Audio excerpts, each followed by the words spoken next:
बिस्मिल्लाहिर्रहमानिर्रहीम। के lecture number 8 है हमारा। इन प्रीवियस लेक्चर्स हमने हंटिंग को कवर किया है, तो ये मैं रिवाइज करवा दूँ कि हंटिंग करते हुए आप लोगों ने किन किन चीज़ों का ख्याल रखना है। और दूसरी बात ये है कि जो बाय बॉक्स लेना है या नहीं लेना, इससे रिलेटेड भी आपके जो कंफ्यूजन है वो दूर हो जाए, ठीक है। अच्छा, तो यहाँ पे जो है जब हम हंटिंग करते हैं तो आप लोगों ने दो चीज़ों का ख्याल रखना है कि फॉर एग्जांपल अगर आपका जो है क्लाइंट, अगर आपके क्लाइंट के जो है न्यू अकाउंट है, ठीक है, या ओल्ड अकाउंट है, तो आपने उन अकाउंट्स के रिक्वायरमेंट्स के अकॉर्डिंग आपने हंटिंग करनी है। ये नहीं है कि न्यू अकाउंट और हाई जो है रेटिंग के साथ आप प्रोडक्ट्स ले लें और जब उस पर कंटिन्यूसली ऑर्डर्स आते हैं तो एक लिमिट होती है न्यू अकाउंट पे ऑर्डर्स लेने की। तो अमेजोन जो है वो जैसे कहते हैं ना अनयूजुअल एक्टिविटी या फिर ऐसी एक्टिविटी जो उसने अलाउ नहीं की, ठीक है, तो उस पर भी एक्शन लेते हैं। तो न्यू अकाउंट पे हम सेल्स नहीं ले सकते हैं, इसलिए न्यू अकाउंट की कुछ कंडीशंस जो है वो डिफरेंट है उसके ओल्ड अकाउंट से। तो ओल्ड अकाउंट के लिए आप लोगों ने क्या करना है कि आपने देखना है सबसे पहले तो रेटिंग कैसी है। ऑलमोस्ट 6 मंथ्स की रेटिंग है या फिर आपके जो सेलर सेंटर है आपके क्लाइंट का उसकी हेल्थ अच्छी है, ठीक है, फिर आप ले सकते हैं विद बाय बॉक्स, क्योंकि जब बाय बॉक्स आता है तो हमने जस्ट प्राइस बार के साथ सेल्स लेनी होती है, हमारा जस्ट ये एम होता है। लेकिन जब न्यू अकाउंट होता है तो न्यू अकाउंट का पहले हमें उसकी हेल्थ पे वर्क करना होता है, ठीक है, 1 to 2 मंथ्स हमने उसकी हेल्थ पे वर्क करने के बाद हम उस पर लिस्टिंग करते हैं। फिर उसके बाद कम से कम सेल्स लेती हैं, और वो कब लेती हैं, हम अपने सप्रेस बाय बॉक्स के थ्रू। और सप्रेस बाय बॉक्स में अमेजोन नहीं होता, हमने जस्ट थोड़ा सा प्राइस वॉर के साथ जो है सेल्स लेनी होती है। हेल्थ जो है इसका मैं कंप्लीट आपको सेल्स सेंटर पे दिखाऊंगी किन किन चीज़ों को आपने देखना है। हेल्थ में बेसिकली अभी जो कॉन्सेप्ट है वो ये रखिए कि 6 मंथ्स ओल्ड होना चाहिए, ठीक है, और 3 मंथ्स, यस। उसके बाद हेल्थ पे आप वर्क करती हैं कि उस पे जो है ना लिस्टिंग कर रहे होते हैं, अप्रूवल ले रहे होते हैं, एक आध प्रोडक्ट पे सेल आना स्टार्ट हो जाए, ठीक है, वो भी सप्रेस बाय बॉक्स के साथ। फिर उसकी क्या होती है, सेल जैसे जैसे इंक्रीज हो रही होती है, अच्छी फीडबैक जा रहे होते हैं हमारी तरफ से डिलीवरी के या कुछ भी, हमने जस्ट उस पर इन्वेस्ट भी करना होता है। ये नहीं है कि अब प्रॉफिट के साथ ले आए, न्यू जो अकाउंट होता है उस पर कुछ ना कुछ इन्वेस्ट करके हम उस पर सेल्स लाना स्टार्ट कर रहे होते हैं, सेफ सेल्स, उसमें हमने कोई भी रिस्क नहीं लेना। तो उसमें जो है जैसे सेल आती है वैसे वैसे उसकी हेल्थ बढ़ती चली जाती है। हेल्थ में क्या होता है, उसकी रेटिंग अच्छी आ रही होती है, उसकी स्टार रेटिंग में या फिर उसके फीडबैक्स में, कस्टमर की तरफ से सेलर फीडबैक और प्रोडक्ट फीडबैक दोनों में कोई भी नेगेटिविटी नहीं आती फर्स्ट 3 मंथ्स परसेंटेज होती है, ठीक है। ऑलमोस्ट ये आपका ओडीआर वीटीआर देखा जाता है, ठीक है, अभी ये वाला आप लोगों ने टॉपिक नहीं किया तो इसलिए समझ नहीं आएगी। ये होता है सेलर सेंट्रल पे ओडीआर और वीटीआर, ऑर्डर रेट प्रोसेस, और उसके बाद वीटीआर आ जाता है। इन दोनों को आपने सेट करना होता है, ये आप सेलर सेंट्रल पे देखते हो। अगर कोई नेगेटिव फीडबैक आ गया या आपने रिस्पॉन्स नहीं किया, कस्टमर हैंडलिंग नहीं आ रही आपको, तो आपका जो ओडीआर है या फिर वीटीआर है वो इंक्रीज और डिक्रीज हो सकता है, ठीक है, इसमें अप्स एंड डाउन आ रहे होते हैं, आपने उसको भी हैंडल करना होता है, साथ साथ सेल्स को भी देखना होता है, ठीक है। तो इसलिए हंटिंग का भी आप लोगों ने किया है, तो हंटिंग का यही आप कॉन्सेप्ट रखिए कि अगर हमने न्यू अकाउंट के लिए करनी है तो आप लोग सप्रेस बाय बॉक्स के साथ करोगे। अगर आप ओल्ड अकाउंट के लिए करें, क्योंकि ऑलरेडी तो लिस्टिंग हो चुकी है, सेल्स भी आ रही है उस पर अच्छी, तो हम उस पर कोई इशू नहीं, हम बाय बॉक्स के साथ कर सकते हैं। उस पर छोटा मोटा रिस्क आ भी जाए तो कोई इशू नहीं है। तो इंशाल्लाह ये प्रॉफिट शीट के बाद और अमेजोन पे अमेजोन के टॉपिक के बाद हमारा यही टॉपिक आएगा कि हेल्थ पे कैसे वर्क करना है, अकाउंट हेल्थ को कैसे रिकवर करना है, उसकी वायलेशंस कौन कौन सी होती हैं, उनसे कैसे बचना है, ठीक है। बाय बुक्स ले सकती हैं, फिर बाय बुक्स ले सकती हैं, ठीक है। अच्छा, सरप्राइज लिस्टिंग लगी रही बेशक, वो लगोगी, हम ये है कि न्यू अकाउंट पे हम मंथली 5 से 6 प्रोडक्ट ले सकते हैं मैक्सिमम लिस्टिंग के लिए, कि उस पे जो सेल्स आए, सेल्स उस पे 100+ अभी आ सकती हैं, ठीक है, क्योंकि हमने 5 से 6 प्रोडक्ट लगाई हैं। अगर डेली के एक प्रोडक्ट के 10 आ रहे हैं ऑर्डर्स, ठीक है, 10 20 या 5 ऑर्डर्स आ रहे हैं, तो वो मंथली 100 तक जा सकते हैं, ठीक है। उसके बाद जो है क्या बात थी मैं भूल गई।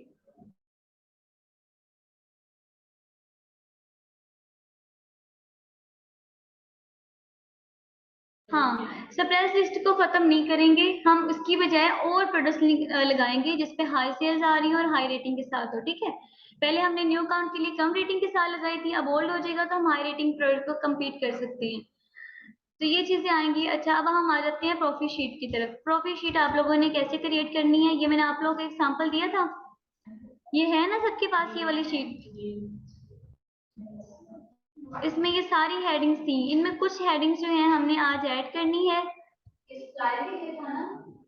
सप्लाई और सेलर दोनों के लिए हंटिंग शीट है ना ये।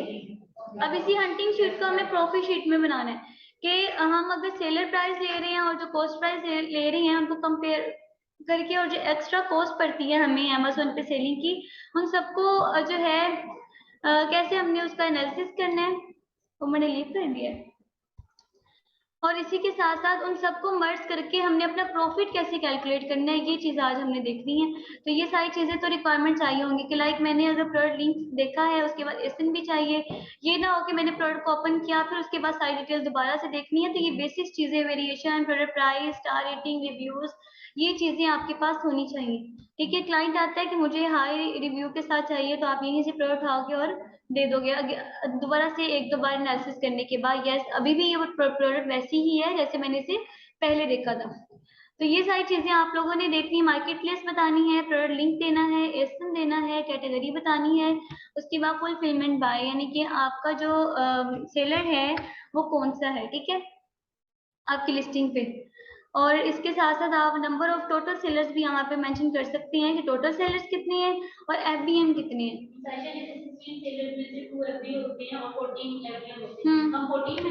14 मेंशन करेंगे, वही मैं कह रही हूँ। टोटल सेलर्स पे आप लिख सकते हैं टोटल सेलर 20 है, उसमें से जस्ट एफबीएम को टारगेट करें कि एफबीएम कितने हैं और हमें कितने चाहिए, मिनिमम 4 एफबीएम तो हो। तो आपने एफबीएम को बता देना है। यस, गूगल शीट पे बनाई थी आई थिंक, और मैंने शेयर भी कर दी थी। सेम वही है, ठीक है, इसी को हमने एडिट करना है। वेरिएशन बतानी है, प्रोडक्ट प्राइस बतानी है, स्टार रेटिंग, ठीक है। उसके बाद हंटिंग जैसे से करेंगे, सेलर बताना है कि सेलर कौन सा है, ठीक है। सेलर का जो है हमने यहाँ पे प्राइस भी दे सकते हैं और हम ये भी बता सकते हैं कि सेलर एफबीएम है या एफबीए है, ठीक है। अपनी रिक्वायरमेंट्स के मुताबिक ये वाली जो हेडिंग्स है आप चेंज कर सकते हैं। क्या क्वांटिटी है, वही तो मैं कह रही हूँ, टोटल सेलर्स आपने लिखना है। एक स्पेसिफिक सेलर का नेम कैसे बताएंगे यहाँ पर? कैसे बताएंगे वो, वहाँ तो और भी होते हैं ना काफी जो भी नहीं होते। क्या नेम? नेम नहीं मेंशन करना, आपने टोटल सेलर्स बता दिए।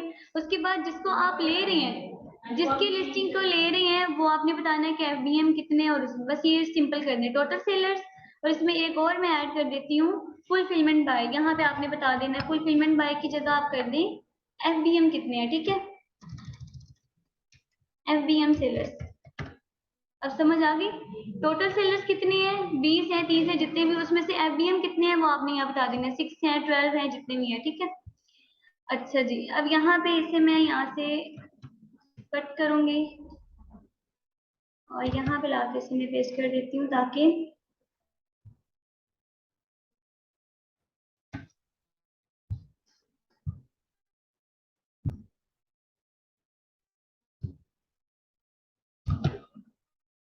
इसे इंसर्ट करें। यहाँ पे ब्लैंक कॉलम, ठीक है, ये ब्लैंक कॉलम आ गया। यहाँ से आप कट कर दें टोटल सेलर का ये वाला कॉलम, यहाँ लाके पेस्ट कर दें, ठीक है। सिंपल वे ये है। अदरवाइज यहाँ से आप लोग क्या कर सकते हैं, यहाँ से मूव करेंगे इस साइड पे, गूगल शीट पे हो जाता है, यहाँ पे नहीं हो रहा अभी फिलहाल, ठीक है। यहाँ से इधर मूव करेंगे तो ये यहाँ पे आ जाएगा कॉलम, ठीक है। टोटल सेलर्स, एफबीएम कितनी है, वेरिएशन कितनी है, प्रोडक्ट प्राइस बतानी है आपने, प्रोडक्ट प्राइस कौन सी, सेलिंग प्राइस, ठीक है। अमेज़न नहीं नहीं, अमेज़न पे कितने की सेल हो रही है,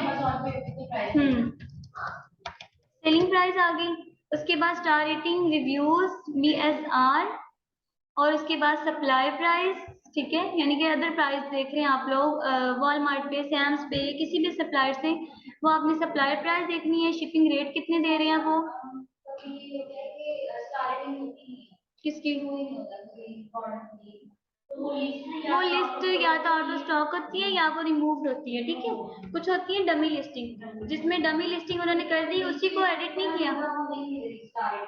स्टार रेटिंग नहीं, वो डमी लिस्टिंग हो सकती है या फिर रिमूव्ड हो सकती है, ठीक है। क्योंकि ऐसी लिस्टिंग को तो नहीं ले सकते जिसमें स्टार रेटिंग हो, ये डिटेल्स ही नहीं आ रही, उस पर बार बार उस पर शो नहीं होता। तो उस पे लिखा होता है कि ये या तो आउट ऑफ स्टॉक है या रिमूव है। कुछ होते हैं कि जैसे आपने डमी लिस्टिंग क्रिएट कर ली, हमने क्या पढ़ा था कि हम उसी को एडिट करके उसे ऑप्टिमाइज कर सकते हैं, बट कुछ सेलर्स होती है जो डमी लिस्टिंग होती है उसे भी एक्टिव रहने देते हैं और न्यू लिस्टिंग जो है अगेन वो एक्टिव कर देते हैं, ठीक है। और प्राइस, ये मुझे प्राइस को शो कर रहा है और डेट के साथ में। हाँ बस ठीक है, वो भी कर सकती हैं। और ये रिक्वायरमेंट्स जो है ना ये तो हमें चाहिए टोटल। हाँ इसे हम ऑर्डर, ठीक है। हाँ बाय बॉक्स है कि नहीं वो भी आप यहाँ पे मेंशन कर सकते हैं, ठीक है।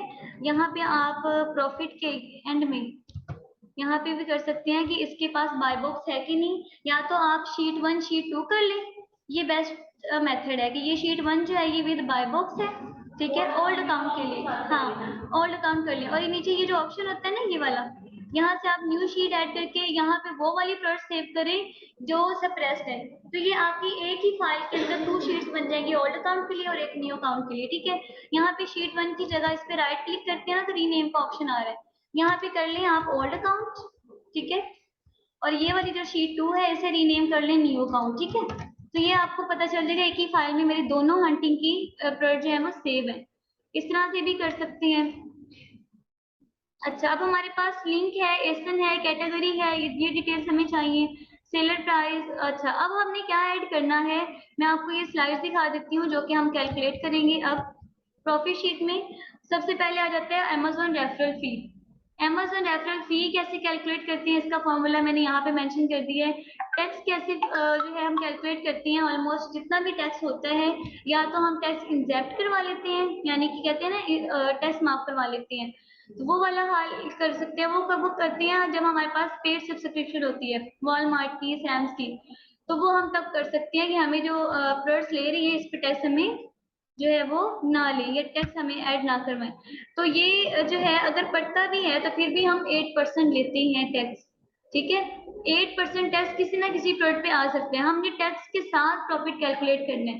फॉर एग्जाम्पल अगर हमें प्रॉफिट जो है वो $2-3 का मिल रहा है, अगर हम टैक्स इंसेप्ट करवा लें तो प्रॉफिट बढ़ेगा ही ना, कम तो नहीं होगा। तो ये हमने एक अपना केयरफुल जैसे होता है ना ये स्टेप करेंगे ताकि अगर हमें टैक्स बढ़ भी जाए फिर भी हमें कंफर्म हो कि हमारा प्रॉफिट वो जो है लॉस में नहीं जा रहा, नेगेटिव में नहीं जा रहा। अगर टैक्स माफ हो जाएगा, ये टैक्स एग्जेम्प्ट हो जाएगा, उसके बाद हमारा लॉस सॉरी प्रॉफिट बढ़ सकते हैं, डिक्रीज नहीं होगा।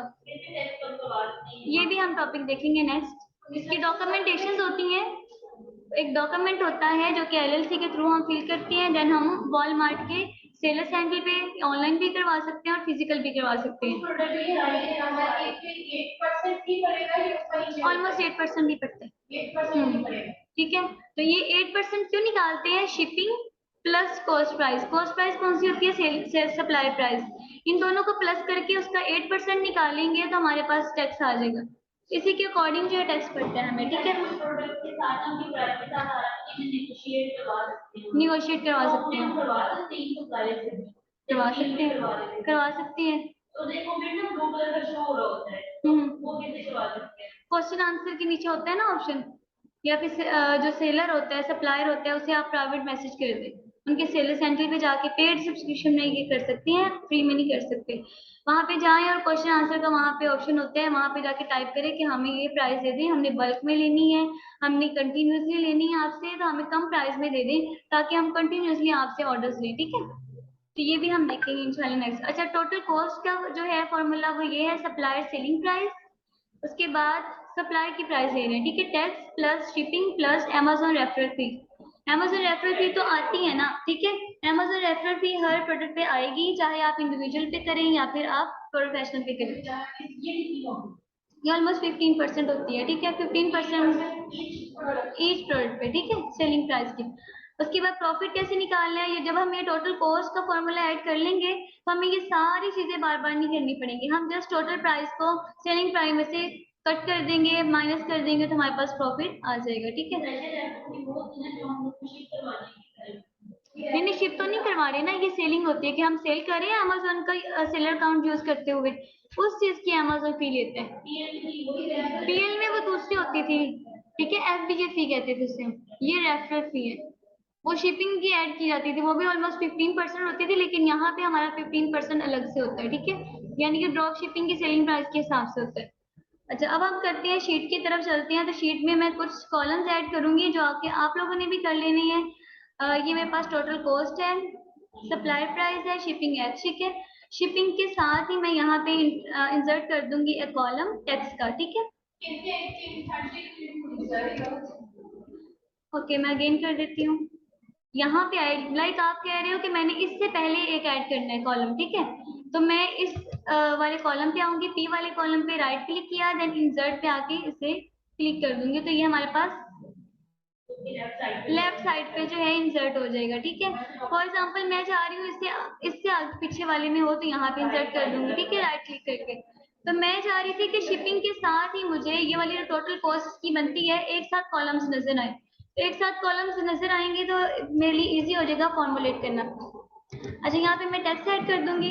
अब एक और बात यहाँ पे करनी है कि आपको समटाइम होता है, भूल जाता है कि हमने कितने परसेंट टेक्स्ट लिया था, ये जो फॉर्मुलेशन किया वो कितने परसेंट की थी।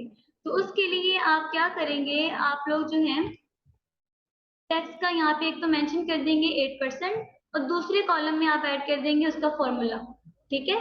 अब यहाँ पे अगर मैं एक और कॉलम ऐड करूं, ये देखें, और इन दोनों को मैं मर्ज कर दूंगी हेडिंग के कॉलम्स को, ठीक है। ये पहले गौर से समझ लें, फिर प्रैक्टिस करते हैं, मैं करवा देती हूँ। इन दोनों को मैंने सिलेक्ट कर लिया और यहाँ पे होता है मर्ज का ऑप्शन, होम पे होता है ना, यहाँ ऊपर भी होता है। ये मेरे स्क्रीन छोटी है ना,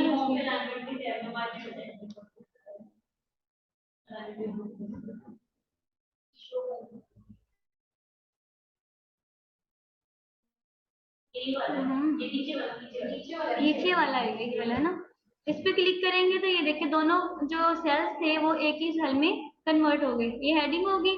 अब नीचे यहाँ पे हम मेंशन कर देंगे कि 8%, और यहाँ पे हम फॉर्मूला लगाएंगे टेक्स्ट का, ठीक है। अभी मैं इसे छोड़ देती हूँ। उसके बाद मुझे चाहिए एक प्रॉफिट का कॉलम, क्योंकि प्रॉफिट भी कैलकुलेट करना है। यहाँ पे मैं ऐड कर दूंगी प्रॉफिट का कॉलम, बस। बाकी एक क्या चाहिए, एक चीज मिसिंग है, कौन बताएगा। मैंने यहाँ पे एग्जिट यहाँ पे बताया स्लाइड पे कौन कौन सी चीजें हमने कैलकुलेट करनी है, रेफरल नहीं है, ठीक है। अब अमेज़न रेफरल के भी हम 2 बनाएंगे यहाँ पे, ठीक है। अब यहाँ से मैंने 2 कॉलम्स ऐड कर लिए, इन दोनों को मैंने मर्ज कर लेना है, ठीक है। मर्ज करने के बाद यहाँ पे हेडिंग दे दूंगी मैं अमेज़न रेफरल फी, ठीक है। इसको कर दिया और यहाँ पे मैं लिखूंगी 15%, क्योंकि मैंने 15% लेनी है, और यहाँ पे फॉर्मूला लगाऊंगी, ठीक है, साथ वाले में। अब आ जाते हैं कि टैक्स कैसे कैलकुलेट करना है। अब टैक्स का मैंने फॉर्मूला यहाँ बताया है कि tax is equal to shipping plus cost, cost price मतलब सप्लाई कॉस्ट, ठीक है। उसके बाद हम 8% वाला जो कॉलम हमने ऐड किया है उस सेल के साथ इसे मल्टीप्लाई कर देंगे। अच्छा, अब यहाँ पे फॉर्मूला कैसे इंटर करते हैं, हमने यहाँ पे डबल क्लिक किया, उसके बाद हम लगाएंगे इक्वल। इक्वल लगाने के बाद क्या करना था हमने, शिपिंग, उसके बाद प्लस का साइन लगाएंगे, देन आ जाएगी सप्लाई प्राइस यानी कि कॉस्ट, ये कर दिया। उसके बाद हमने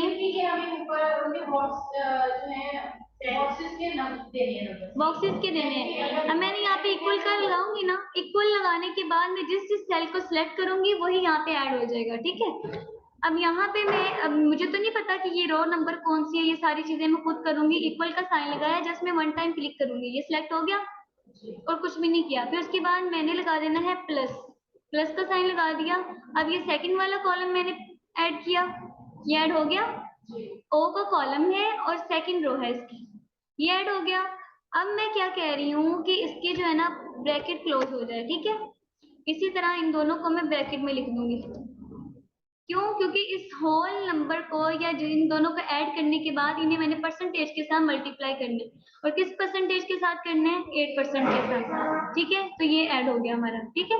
अब मैं यहाँ पे आपको करके दिखाती हूँ। सप्लाई प्राइस अगर हमारे पास 100 हो तो 100 का 8% कितना होता है, 8 होता है, ठीक है। तो यहाँ पे देखते हैं कि हमारा फॉर्मूला लगा है कि नहीं लगा अभी। इसके साथ अभी मल्टीप्लाई नहीं हुआ, मल्टीप्लाई करना है उसके लिए हम स्टेरिक लगाएंगे। उसके बाद हम ये वाला कॉलम सेलेक्ट कर लेंगे, देन इंटर करेंगे। अब लगे, समझ आई है। ये मैं अगेन रिपीट कर देती हूँ, हर फॉर्मूले को मैं बार बार रिपीट करूंगी ताकि फर्स्ट टाइम कर रहे हैं तो आप लोग को अच्छे से समझ आ रही है। इक्वल लगाया, इक्वल के बाद हमने क्या लेना था, कॉस्ट प्राइस प्लस उसके बाद शिपिंग रेट, फिर हमने ब्रैकेट को क्लोज कर देना है। आप पहले भी लगा सकते हैं ब्रैकेट को, ठीक है, ओपनिंग ब्रैकेट लगाएं फिर क्लोज ब्रैकेट लगाएं, बाद में भी कर सकते हैं। उसके बाद मैं क्या करूंगी, मल्टीप्लाई के लिए स्टेरिक यूज करूंगी, और किससे मल्टीप्लाई करना है, 8% से। देन मैं इंटर प्रेस करूंगी तो मेरे पास ये फॉर्मूला ऐड हो जाएगा। अब मैं यहाँ पे चेक करती हूँ 100 लगा के कि अगर ये 100 का 8% आएगा तो यहाँ पे 8 आएगा हमें। अगर कोई और नंबर आया तो इट मीन्स हमारा फॉर्मूला गलत है, ठीक है, इट मीन्स कि हमारे टेक्स्ट का फॉर्मूला ठीक है। अब यहाँ पे आ जाती है Amazon referral fee. Amazon referral fee के सेकंड कॉलम में आएंगे। अब ये देखिए जहां जहां पे हमें ये टैक्स आएगा हमें पता चलेगा कि इसका 8% टैक्स इतना बनता है, ये इजी हो जाएगा। हमें ये नहीं होगा कि कितने परसेंट लिया था, ये कितने परसेंट हमने ऐड करने हैं, ये नहीं होगा कंफ्यूज। अब यहाँ पे इक्वल का साइन लगाएंगे, और अमेजोन रेफरल फी मैंने क्या कहा था, उसका फॉर्मूला क्या है, सेलिंग प्राइस मल्टीप्लाई बाय 15, ठीक है, 15% भी कर सकते हैं, 15 भी कर सकते हैं। देन अगर हम 15 लेते हैं ना, इसके 2 फार्मूलाज बनते हैं। अगर हम 15 करेंगे तो इसकी क्लोजिंग ब्रैकेट करने के बाद हमें मल्टीप्लाई कर देंगे हम किसके साथ, सॉरी डिवाइड कर देंगे 100 के साथ। तो इसलिए मैंने इजी किया है कि आप लोग इसके बजाय कि आप 100 को ऐड करें ना करें, इसी कंफ्यूज से बचने के लिए आप ओनली 15% से मल्टीप्लाई कर दें, ठीक है, तो ये इजी हो जाएगा। तो यहाँ पर हमारे पास ऑलरेडी 15% वाला कॉलम बना हुआ है, तो हम यहाँ पे इक्वल लगाएंगे, और यहाँ पे सेलिंग प्राइस हमारी कहाँ है, सेलिंग प्राइस के कॉलम को हम सिलेक्ट करेंगे, ये वाले, ठीक है, यस अमेजोन की प्राइस है, ठीक है, कि हमने जिस प्राइस पे सेल करना है। सेलिंग प्राइस को मैंने सिलेक्ट कर लिया, उसके बाद मल्टीप्लाई करूंगी, किससे करूंगी, इससे 15% से, ठीक है, इंटर करूंगी तो मेरे पास जो है ये फॉर्मूला ऐड हो गया। अब यहाँ पे मैं इंटर करके देखती हूँ कि मेरे पास अगर सेलिंग प्राइस 100 हो, ठीक है, तो इसकी 15% कितना आएगा, 15, तो यस ये देखिए 15 आ गया। हाँ सेलिंग प्राइस को किया 15% ये वाला, क्योंकि अगर हम ये ऐड नहीं करेंगे तो हमें 100 को डिवाइड करना मल्टीप्लाई करना ये कंफ्यूजन आ जाती है, डिवाइड करना था या मल्टीप्लाई करना था, तो मोस्टली स्टूडेंट्स को आता है। तो ये इजी वे है कि आप पहले से 15% वाला कॉलम बनाएं, सेलिंग प्राइस को करके सिलेक्ट, उसके बाद ये वाला 15% वाले से सिलेक्ट करें तो आपको फॉर्मूला आ जाएगा। हाँ सेलिंग प्राइस का कॉलम, उसके बाद ये वाला 15% का, तो हमारे पास ये फॉर्मूला ऐड हो जाएगा, ठीक है। अच्छा अब हम करते हैं टोटल कॉस्ट, ठीक है, टोटल कॉस्ट हमारे पास कितनी आएगी वो हम फॉर्मूला ऐड करेंगे इक्वल, उसके बाद फॉर्मूला क्या था टोटल कॉस्ट का, supplier selling price tax shipping Amazon, यानी कि जितने भी हमने कॉस्ट जहाँ पे हमने पे करनी है उन सबको हम ऐड कर लेंगे। अच्छा इसमें क्या आएगी, सप्लायर प्लस शिपिंग रेट। अब ये साथ साथ कॉलम है तो हमें इजी हो रहा है कि यहाँ पर हम इसे करते जाएंगे, ठीक है, टैक्स हमने ये वाला लेना है प्लस रेफरल फी हमने ये वाली लेनी है, ठीक है, देन इंटर करेंगे तो हमारे पास टोटल कॉस्ट बनती है 123। अगर हम इसे वैसे ही मैनुअली अगर खुद प्लस करें तो हमने क्या लिया हुआ है, फॉर एग्जाम्पल 100 सेलिंग प्राइस ली हुई है, ठीक है। अच्छा अब सप्लाई प्राइस हमने क्या लिया है 100 में 8 को प्लस करेंगे 15 को प्लस करेंगे तो टोटल यही कॉस्ट बनेगी। अच्छा अब आ जाते हैं हम प्रॉफिट की तरफ, ठीक है, प्रॉफिट का क्या फॉर्मूला था कोई बताएगा, सेलिंग प्राइस में से टोटल कॉस्ट को हम सिंपली माइनस कर देंगे, ठीक है। आप लोग यूट्यूब पे देखेंगे मोस्टली यही वीडियोस बताई होती हैं कि सेलिंग प्राइस नहीं उसमें से ये भी माइनस करें ये भी माइनस करें ये भी, तो वो थोड़ा लंबा प्रोसेस हो जाता है, ठीक है, कुछ ना कुछ स्किप हो जाता है, या तो कोई ना कोई फी रह जाती है ऐड करना या टैक्स है। हमने टोटल कॉस्ट को ऐड कर लिया, इनको कैलकुलेट कर लिया। अब हम सिंपली क्या करेंगे, इक्वल लगाएंगे और हम ले आएंगे सेलिंग प्राइस को, ठीक है, अमेजोन वाली, ठीक है, कि हमने प्रॉफिट करना है ना, कि जितने भी हम सेल कर रहे हैं उनमें से टोटल कॉस्ट अगर निकाल दे तो फिर हमारे पास कितना बच जाएगा। तो यहाँ पे सेलिंग प्राइस हमारी ये है, इसे सिलेक्ट कर लिया, उसके बाद सेलिंग प्राइस में से क्या करना है, माइनस करना है टोटल कॉस्ट को, देन इंटर करेंगे तो हमारे पास प्रॉफिट आ जाएगा। ठीक है, पहले आपने कौन सा किया है कॉलम इसमें? Selling price. सेलिंग प्राइस से पहले सेलिंग प्राइस माइनस ये वाला N2 जो आ रहा है, N2 आ रहा है, N2 तो नहीं है, S2 है, S2 है, S2 सेलिंग प्राइस है माइनस टोटल कॉस्ट का ये वाला। ठीक है, इसे इंटर करेंगे तो ये फॉर्मूला ऐड हो गया। ठीक है, अब यहाँ पे हम अगर इसको चेक करें तो मेरे पास ये फॉर एग्जांपल 150 की सेलिंग प्राइस है, 100 की कॉस्ट प्राइस है और बाकी सारी चीजें मिला के 123 की कॉस्ट प्राइस आ रही है टोटल। ठीक है, लाइक 177 की। तो यहाँ पर खुद ही वो जो है वैल्यूज जो है वो चेंज होती चली जाएंगी। ठीक है, आपको कुछ भी और ऐड करने की जरूरत नहीं पड़ेगी। आपने जस्ट क्या करना है, सप्लायर प्राइस देनी है और इसी के साथ साथ आपने जो है सेलिंग प्राइस देनी है। तो आपका क्या होगा, खुद ब खुद फॉर्मुलेशन जो है वो कैलकुलेट होती चली जाएगी। अच्छा, अब इसके आ जाते हैं फॉर्मेटिंग की तरफ, ताकि आपको वर्किंग करते हुए बोरिंग भी ना हो और आपको जो है एक फॉर्मेटिंग अच्छी सी अट्रैक्टिव सी बन जाए। लाइक आपने यहाँ पे डिटेल्स देनी है सारी, ये तो हेडिंग, ये तो पता है ना कैसे हाईलाइट करते हैं। ठीक है, हाईलाइट हो गया। उसके बाद मैं कह रही हूँ कि आपने ये वाली डिटेल्स देनी है, इसको मैं यहाँ से सिलेक्ट करूंगी। जितनी शीट पे आपको वर्क करना है, ठीक है, इतनी डिटेल्स आपको अमेज़न से मिलनी है। ठीक है, यहाँ तक ये मैंने ये जो सेट किया है, ये मैंने किया है माउस का या फिर कीबोर्ड का। हम लेफ्ट बटन प्रेस करते हैं, उसे प्रेस रहने देते हैं और यहाँ से ड्रैग कर देते हैं। ठीक है, जितनी हमने शीट को सेलेक्ट करना है इस तरह से। अब मैं ये हाईलाइट कर रही हूँ जितनी चीजें हमें अमेज़न से मिलेंगी और उनको हमने यहाँ पे ऐड करना है। ठीक है, यहाँ तक इसे मैं हाईलाइट कर दूंगी थोड़ा सा लाइट कलर कि इतनी ये वाली जो चीजें हैं ये सारी ये वाली डिटेल्स मुझे अमेज़न से मिल जाएंगी। ठीक है, अब यहाँ पे देखिए सेल्स हमें नजर नहीं आ रहे, तो उसके लिए हम क्या करेंगे, जितनी शीट आपने करनी है उसे भी कर सकते हैं, अदरवाइज कंट्रोल ए करें और उसके बाद ये वाला जो ऑप्शन होता है कि आपने बॉर्डरिंग कौन सी करनी है, ऑल बॉर्डर्स पे जाएं और आपके सेल जो है वो सेपरेट शो होना स्टार्ट हो गए हैं। ठीक है, अच्छा ये हो गया। उसके बाद ये वाली वैसी की वैसी रहने दे। ठीक है, अब मैं आपको मेन थिंग बता रही हूँ, आप चाह रहे हो कि जहां जहां पे मैं ऐड करूं, ठीक है, फॉर्मूला जो मैंने लगाया है, जहां जहां पे वो फॉर्मूला मैंने ऐड किया है वो सारी जो है शीट पे आ जाए, टोटल शीट पे आ जाए। फॉर एग्जांपल अगर ये वाली अमेज़न रेफरल फी मैंने दी थी, टैक्स ऐड किया था, ठीक है, जो भी मैंने एडिशन की थी यहाँ पे, ये वाली, ठीक है, फॉर्मुलेशन यहाँ पे आपको मैं शो करवाऊँ। ठीक है, जितनी भी फॉर्मुलेशन है वो सिर्फ इस रो पे आई है। तो मैं चाह रही हूँ कि जितनी शीट पे मैं वर्क करूंगी उसी पे सारे पे फॉर्मूला अप्लाई हो जाए। तो उसके लिए क्या करते हैं, ये मैंने प्रॉफिट का लिया, प्रॉफिट के यहाँ पे क्लिक करने के बाद ये वाला जो कॉर्नर होता है, ठीक है, ये प्लस का साइन बन गया, इसे मैं ड्रैग कर दूंगी। ठीक है, जितनी शीट के लिए यहाँ पे देखिए सीरियल नंबर्स हैं साइड पे, जहां तक मुझे चाहिए, मुझे 200 तक इसकी शीट पे जो है यही फॉर्मूला चाहिए, तो मैंने इसे ड्रैग करके ये फॉर्मूला अप्लाई कर दिया। ठीक है, अब मुझे बार बार ये फॉर्मूला जो है अप्लाई नहीं करना पड़ेगा, मैंने जो फॉर्मूला फर्स्ट लाइन में अप्लाई किया है वही यहाँ पे चेंजिंग आती रहेंगी। ठीक है, चाहे मैं थर्ड रो पे ऐड करूँ, हाँ उनको भी करना है, सबको करना है। ठीक है, ये कर लिया, इसे भी मैं ड्रैग कर लूंगी। तो इनको सेलेक्ट करके अगर ये हमारे पास पास है तो एक ही बार में नहीं कर सकते हैं? एक ही बार में भी कर सकते हैं। ठीक है, इस तरह वन बाय वन में आपको चेंजिंग दिखा रही हूँ, क्या क्या चेंजिंग आएगी। ठीक है, अब मैं चाह रही हूँ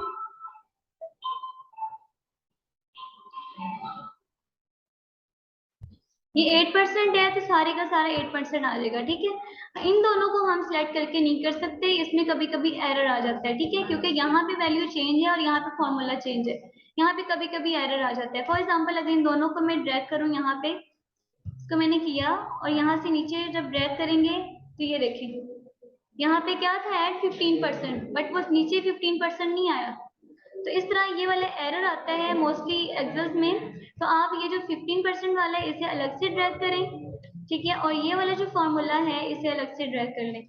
अब इन दोनों को अगर हम इकट्ठा करना चाहें तो इसे कर सकते हैं, ठीक है, लेकिन ये वाले जो कॉलम है जिसमें हम कह रहे हैं कि कंटिन्यूसली ये वाली जो है कांस्टेंट रहे लेकिन इसमें चेंजिंग आ सके, ये जो फॉर्मूला है इसमें चेंजिंग आएंगी वैल्यूज के अकॉर्डिंग, जैसे हम वैल्यूज ऐड करेंगे तो इन दोनों को सेपरेट करेंगे और इन दोनों को हम इकट्ठा कर सकते हैं। जैसे मिस सुपर कह रही है कि इकट्ठा सेलेक्ट करें और ड्रैग करें तो हमारे पास फॉर्मुलेशन अप्लाई हो जाए। इसे हम करेंगे यहाँ से ड्रैग, मीन्स कलेक्शन किए इन दोनों को सेपरेट सेपरेट किया है वो इसलिए कि मैं चाह रही हूँ कि जैसे ही मैं वैल्यूज ऐड करूँ इसमें चेंजिंग आए, ठीक है, लेकिन इसमें चेंजिंग ना आए, ये 15% ही रहेगा कि मुझे पता चलेगा जितनी भी मैंने प्रोडक्ट्स ऐड किए उसका 15% ये बनता है। इसीलिए आपने पहले उसको ट्रैक किया, इसको बाद में किया। इसको ट्रैक किया फिर उसके बाद इसे ट्रैक किया अलग अलग, ठीक है। जैसे इसको ट्रैक किया था 8% आ गया क्योंकि मैं चाह रही हूँ कंटिन्यूसली यही वाली जो है वैल्यूज रहे। अब इसका फॉर्मूला अप्लाई करना है जैसे मैं अलग से ट्रैक करूंगी। अलग अलग करने से हमारा वो चेंज नहीं होगा, अलग अलग करने से हो जाएगा, अगर इकट्ठे करेंगे ना इन दोनों को तो एरर आता है, जैसे अभी मैंने करके दिखाया वो एरर आ जाता है, ठीक है। अगर हम इन दोनों को करेंगे तो फिर हमारा जो है हो सकता है अप्लाई हो जाएगा फॉर्मूलेशन। जब एक ही कॉलम में दो हमने कॉलम्स ऐड किए हुए तब नहीं होगा, ठीक है। इन दोनों को अगर ऐसे सिलेक्ट करें और इसको ड्रैग कर दें नीचे तो फिर अप्लाई हो जाएगा, ठीक है, दोनों की फॉर्मुलेशन अप्लाई हो जाएगी। अच्छा ये हो गया। अब बाकी शीट जो है वो आप फॉर्मेट कर लेंगे। अब यहाँ पे जो मेन थिंग है वो ये है कि सेलिंग प्राइस को अलग से फॉर्मेट कर दें आप, इसको कोई और कलर दे दें, लाइक ये प्राइस है और उसके बाद ये प्राइस है। मोस्टली प्राइस की जो है ना सेपरेट रखते हैं कलर ताकि हमें पता चले ये प्राइस और ये प्राइस हमने लेनी है। इन दोनों का हमने कलर कर दिया, उसके बाद हमें मेन थिंग क्या चाहिए, यहाँ पर प्रॉफिट चाहिए, ठीक है, कॉस्ट, ताकि हमें पता चले कि इसकी टोटल कॉस्ट कितनी पड़ती है, क्विकली हम उस कलर को जो है वो चेक करें। टोटल कॉस्ट को यहाँ पे कर लिया मैंने। उसके बाद कोई भी अपनी पसंद का कलर कर सकते हैं। प्रॉफिट को करना है, प्रॉफिट को थोड़ा ज्यादा हाईलाइट करते हैं बिकॉज क्विकली हमने देखना होता है, ठीक है।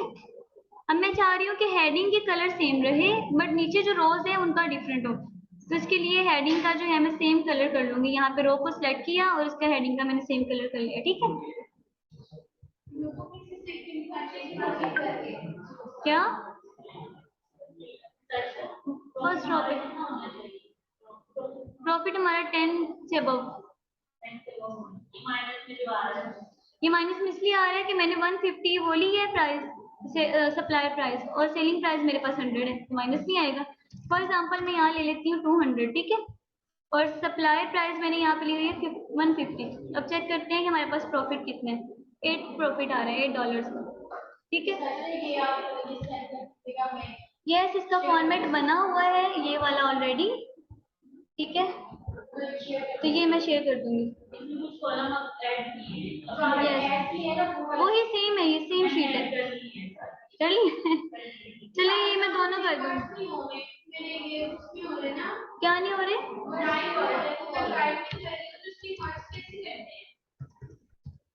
मर्ज कैसे करते हैं आपने, ये देखिए दो कॉलम्स बना लिए, लाइक मैंने इनको करना है। फॉर एग्जांपल यहाँ पे मैंने एक और ऐड कर लेती हूँ, मैं करके दिखाती हूँ, रिकॉर्डिंग स्टॉप करूँ।